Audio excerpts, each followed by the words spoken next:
Ini dia mengalami yang namanya mesin ngancing. Mesin ngancing berarti Mesin gym? ngancing itu ngejim, berarti crankshaft tidak bisa berputar. Di antara 5 kejadian, Ya, 5 kejadian ya. itu 1 tidak tertolong. Itu metalnya nempel, Pak, lengket. Kita udah underestimate kondisi gosong, metalnya lengket. Yang baru berapa, Mas? Yang baru ya bisa di atas 8 juta. 8 juta. Assalamualaikum warahmatullahi wabarakatuh, Sobat AHpedia dimanapun berada. Selamat sore, masih dari kota Yogyakarta, tepatnya di bengkel AH Motor yang membantu kebutuhan-kebutuhan kendaraan Anda yang mungkin harus servis atau ada permasalahan di mesin, transmisi matic manual atau AC. Ya, silakan gabung ke AH Motor, tidak jauh dari pusat kota, dekat dengan terminal Jombor. Baik, Sobat AHpedia, sudah ada Mas Hardi. Langsung saja kita sapa beliau. Assalamualaikum warahmatullahi wabarakatuh, Mas Hardi. Waalaikumsalam warahmatullahi wabarakatuh, Pak Taufik dan juga Sobat AHpedia. Gimana kabarnya, Pak? Alhamdulillah, Mas Hardi. Saya biasanya pakai baju merah, Pak. Ya. Ini baju hitam terus kan? Iya, ini bulan ini hitam terus nih. Aduh. Ya, Pak Taufik, gimana, Pak? Ya, Mas Hardi. Tapi biarpun kau hitam, bawah tetap merah. Ya, ketahuan. Iya. Baik, Mas Hardi. Ini kan kita pernah ngebahas mobil servis ya. Oh iya. Servis, terus masalah-masalah servis ya, yang mobil nggak bisa jalan lah segala macam. Iya. Nah, ini kan kemarin kita ngebahas tentang mobil yang rusak akibat jalan jalan Ya, tak rata ya. Jalan nggak rata. Ya, betul. mungkin biasa Ya, menghajar faktor lubang. alam. Iya, faktor alam gitu. Nah, ini ada kendaraan yang Mas telepon tadi sebutkan bahwa ada unik nih kasusnya nih. Iya, betul, Pak. Nih, gimana nih? Jadi ini mobil mobil kita ini di depan kita ini ada Nissan Navale ya, Pak. Ya. Nissan Navale ini dia mengalami yang namanya mesin ngancing. Mesin ngancing berarti Mesin gym. ngancing itu ngejim, berarti crankshaft tidak bisa berputar. Kayak gitu. Kita mau pembuktian, wah nggak usah ya. Agak susah kayaknya. Susah engkolnya gimana itu ya kan? Yang jelas ini mobil mengalami ya namanya macet, Pak. Jadi crankshaft udah kita putar itu nggak mampu, dan mobil ini diderek ya. Masuk ke sini harus di towing. Towing ya? Harus menggunakan towing. Nah, ternyata setelah kita lakukan pengecekan, Ya. oli mesin dari mesin ini dan memang udah dicek dari bengkel sebelumnya yang ada di Malang sana. Ini dari Malang? Dari Malang, Pak. Dari Batu. Dari Batu, Pak. Dari besi, Pak, sebenarnya. Jadi dari Malang datang ke sini? Iya. Masya Allah, keren kan Sobat AHpedia? Dari Malang dikirim ke sini sama teman-teman di spesialis Nissan Malang sana. Nah, ketika dia dicek, dibuka tabnya itu, saya ada videonya, Pak. Ada videonya? Ini. Sebentar ya. Ini teman-teman biar melihat. Melihatnya nih, Sobat AHpedia, ini mobil jauh nih ya. Bukan mobil dekat ini. Jadi kita harus memberikan pelayanan ekstra nih, biar bisa kembali ke Jawa Timur dengan keadaan baik. Nih, saya cari dulu, Pak, video. WhatsApp Video. Nih, Pak, nih. Nih ya, udah kita. Ini dapat video dari teman sana. Ini diputar crankshaftnya, ini nggak kuat ini. Ini udah, padahal ini udah diongkeknya ada sambungannya ya. Iya. Ini dia benar-benar nggak mau muter. Nah, ini juga dari temen juga. Ya. Ini dibuka tap olinya. Sret. Nggak keluar olinya. Nah, tuh kan udah coba di ini ternyata nggak keluar. Ternyata Usut punya usut. usut punya usut. Nah, ini dia. Usutnya itu adalah gini. Kalau kita cek di sini di pancinya, nah ini Pak, ini ada juga nih. Ini udah tak videokan, divideokan juga sama teman-teman. Nah, panci ini dia mengalami keretakan. Jadi dia membaret sampai ke belakang ya. Nah, panci ini sampai belakang sana ada baret. Ternyata kalau kita kembali ke panci lagi, nah ini dia pecah nih panci. Jadi penyebabnya mesin ngejim itu karena apa? Karena ada kebocoran di pancinya. Nah, ini. Itu Kalau kita lihat di sini, Pak. ya. Nih, Nah, ini nih. Di sini, Pak. Bempernya, Pak. Oh, dari samping ya? Bemper dulu aja. Nih. Kemungkinan besar ini ada batu besar yang menghantam bemper dari tengah situ juga nih. Nah, ini, Pak. Nah, ini sampai ke arah sana, ke arah mesin. Nah, itu terjadi hantaman. Besar kemungkinan ini terjadi hantaman. Akan tetapi mungkin ya karena ini faktor ketidaksengajaan pastinya. Iya. Karena faktor ketidaksengajaan ini mungkin si pengendara hanya merasa wah jeder kayak gitu aja tanpa mengecek area bawah terlebih dahulu. Sehingga dia jalan terus, ya mungkin pasti ya indikatornya oli dia menyala. Akhirnya tetap digeladak mungkin karena kondisi hujan. Saya kan pernah Pak, ini saya cerita dulu nih. Iya. Waktu kemarin saya ke Lumajang, ngirim mobil ke tempatnya Pak Asyari. Itu saya dari Lumajang itu dilewatkan Google Map ke Bromo. Itu kan harusnya kan muter ya, keluar masuk tol lagi masuk ke Bromo. Iya. Nah ini enggak, dari Lumajang itu dilewatkan situ Pak, jalan alternatif. Tidak diaspal. Jalannya naik turun malam hari. Kayak gitu udah jam 9 malam waktu itu ya kan. Saya pakai Latio, Pak. Nah, pakai Latio itu ya begitu ada gludak gitu. Nah, saya cek dulu. Ternyata cuma batu yang nyangkut di bumper. Gitu. Saya cek di kolong itu tidak sampai mengenai mesin. Nah, harusnya ini dimiliki oleh pengendara lain. Cek seperti ini harus dimiliki oleh kendaraan lain karena bisa jadi sirkuit di tempat yang kita laluin itu tidak selamanya mulus. Tapi ketika kita melewati sirkuit yang tidak mulus itu, ketika terjadi benturan, baik benturan itu terjadi di bumper, paling nggak di bawah ya pasti ya. Itu hendaknya kita menyingkir dulu, turun dulu, cek di bawah. Apakah itu ngenain mesin atau tidak? Kayak gitu. Kalau misalnya kita cek di bawah, loh kok ada tetesan liquid atau cairan, bisa jadi radiator, bisa jadi cairan oli, atau mungkin transmisi, oli mesin atau transmisi.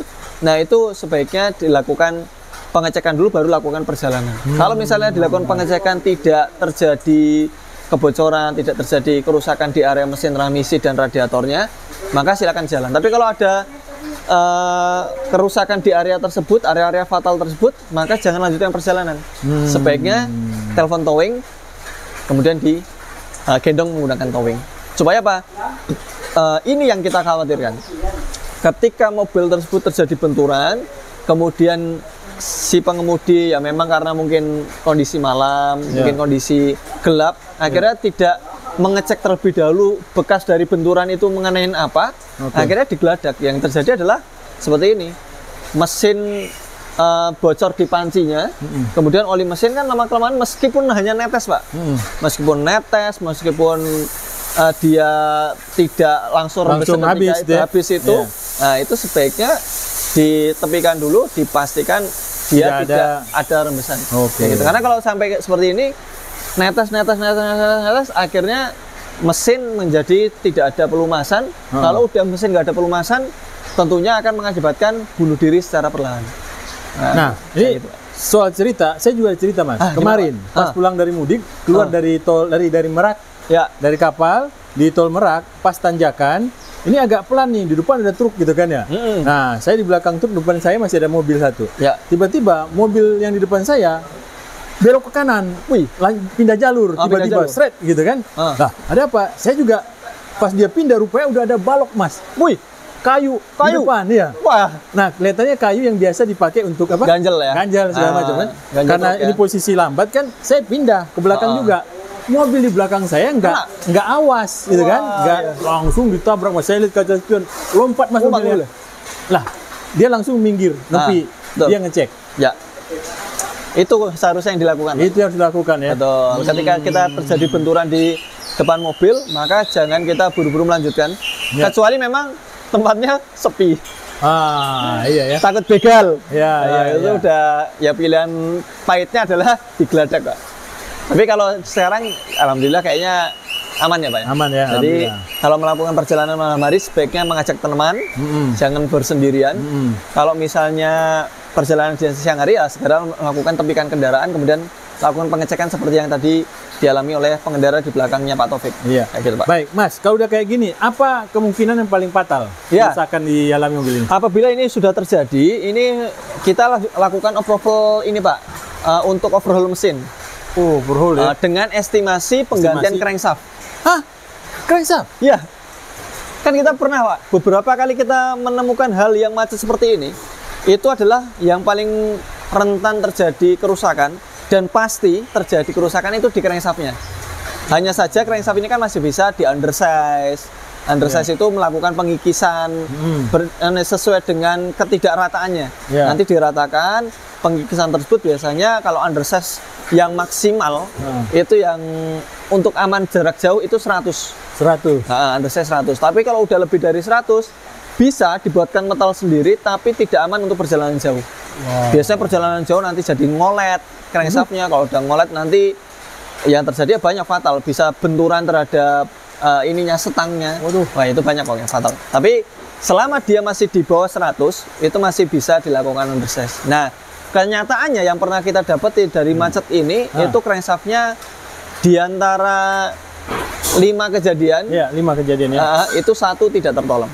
Jadi 20% ada kemungkinan crankshaft itu mengalami yang namanya gagal. 1 tak tertolong. Ini 1 nggak ketolong. Berarti besar peluang. Besar, ya? 20%, Pak. 20%. Nah, itu gagal. makanya kita lakukan estimasi terlebih dahulu kepada customer, Pak, ini pahitnya nanti harus mengganti crankshaft. Tapi kita sama-sama berdoa supaya crankshaftnya ini masih bisa dilakukan undersize. Hal yang sama terjadi untuk Nissan Juke yang sebelah sana, Pak. Itu juga customer dari Jakarta itu. Tuh, Sobatpedia. Warna silver itu, Pak. Warna silver. Nah, itu mengalami kasus yang sama, macet. Tapi ternyata itu hanya mengalami undersize 0,25. Kok bisa? Metal jalan dan juga duduknya. Nah, saya juga nggak tahu kenapa kok bisa. Apakah bisa jadi Bapak ini ketika dia melakukan perjalanan itu dalam kondisi RPM-nya rendah. Sehingga RPM rendah, dia nggak seketika langsung ngunci. Jadi ada macet-macetnya dulu. Mati. Kalau dia perjalanannya dengan RPM tinggi, gitu ya? atau langsung mesin mati. Kan kalau matic kan masih ada konverter. Kalau dia manual masih bisa diinjak koplingnya kayak gitu. Tapi kalau dia yang itu kan juga kan matic. Jadi ketika mesin mati, konverter masih bisa rilis. Kalau yang manual biasanya udah kehajar itu crankshaftnya kayak gitu. Nah, itu ternyata begitu kemarin kita cek itu metalnya nempel, Pak, lengket. Kita udah underestimate kondisi gosong, metalnya lengket. Wah, ini udah ganti crankshaft. Akhirnya kita estimasikan ganti crankshaft. Ternyata begitu kita bawa ke bengkel bubut, di sana bisa dilepas, kemudian diukur ininya, jumlah, nanti dibandingkan sama yang lainnya, sama yang keausan itu, dia cuma 0,25 saja. Kemudian ketika dibalance pun juga, dia tidak oleng. Alhamdulillahnya itu 0,25. Tapi untuk yang kayak gini, tetap kita ajukan penggantian crankshaft. Kalaupun nanti crankshaft nggak diganti dan kita nggak memanipulasi, Pak. Kalau nanti crankshaft nggak harus diganti, maka kita nggak lakukan penggantian, cukup di undersize saja. Nanti kalau undersize-nya bisa sampai ya syukur-syukur di bawah 75, itu mesin masih bisa enak lah. Tapi kalau udah mendekati limit, kami pasti melakukan penawaran. Daripada kita undersize 100, itu sementara itu adalah limit, mendingan ganti baru. Ya selisih 4 juta untuk kita dapatkan crankshaft copotan. Crankshaft copotan itu 4 jutaan, ya mendingan kita ambil 4 juta. Yang baru berapa, Mas? Yang baru ya bisa di atas 8 juta. 8 juta? Beda mobil, beda harga berarti? Beda mobil, beda harga. Semakin cc-nya besar atau mungkin bentuknya VQ, itu semakin mahal. Gitu. Karena kan kalau semakin besar atau mungkin e-line tapi dia memiliki jumlah seker yang banyak, 6, itu bisa lebih mahal. Kayak Mercy dan sebagainya itu lebih mahal. Kayak gitu, Pak. Baik. Tuh, kalau di total, kebutuhan biaya berapa, Mas? Di total kebutuhan biaya untuk yang misalnya kita harus ganti crankshaft, Pak, itu 14 jutaan. 14 juta ini? 14 jutaan. Kalau misalnya harus ganti crankshaft copotan. Jadi gasket set ganti, kemudian nanti selain crankshaft yang diganti ada stang piston. Tentunya kan ketika dia macet ini, yang paling potensi kena kan metal jalannya. Metal jalan itu kan hubungannya sama crankshaft, sama piston. Bukan metal duduknya tapi pistonnya.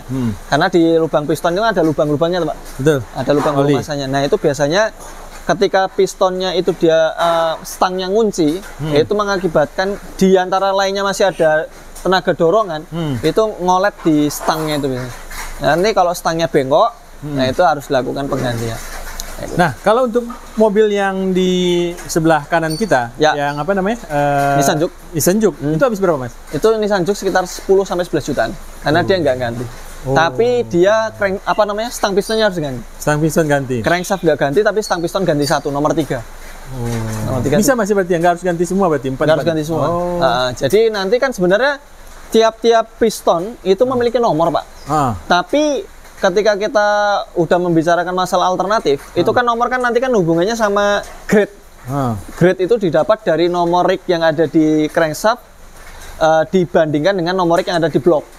Nah, nanti akan menimbulkan grade. Nah, tapi kalau sudah di undersize, itu grade itu akan terhapuskan. Karena nanti udah dipukul rata. Kayak gitu. Baik. Ini Mas Ari, tinggal 5%. Oh iya. Kita segera akhir ya. 1, 2, 3, action. Nah, seperti itu Pak Taufik. Nah, kalau misalnya kita sudah berbicara hal safety, ini sudah menyangkut safety ya. Supaya hal ini tidak terjadi di kendaraan teman-teman, mungkin bisa jadi teman-teman mendapatkan yang namanya benturan itu bukan hanya di jalan jelek. Bisa jadi di tol pun kita lagi jalan, tahu-tahu kayak kemarin Pak, saya lagi pulang dari Lumajang itu, kita di tol lagi kecepatan 100 km per jam, tahu-tahu ada pecahan dari ban. Ban ini? Ban truk. Gede itu? Wah, itu gede tuh. Nah, itu kan ada benturan juga. Mungkin kalau untuk ke arah mesin, itu dia nggak begitu merusak, karena mesin keras. Tapi ke radiator bisa. Oh iya, betul. Kondensor radiator itu bisa. Ya? Karena posisinya dia meskipun dia lunak, kalau kenceng pecah juga. Nah, sebaiknya kalau kita mendapatkan benturan seperti ini, maka segera singkirkan kendaraan teman-teman. Meskipun itu di tol berbahaya, tapi kalau kita masuk ke bahu jalan, kita menghidupkan hazard itu mungkin dari arah 1 km ke belakang itu masih kelihatan. Sehingga kita hidupkan hazard kita, kemudian kita cek di bawah. Kalau tidak ada kebocoran air, tidak ada kebocoran oli, silakan lanjut perjalanan, nanti di rest area dicek ulang. Seperti itu Pak. Terima kasih sedikit dari kami, semoga bermanfaat. Assalamualaikum warahmatullahi wabarakatuh. Waalaikumsalam warahmatullahi wabarakatuh.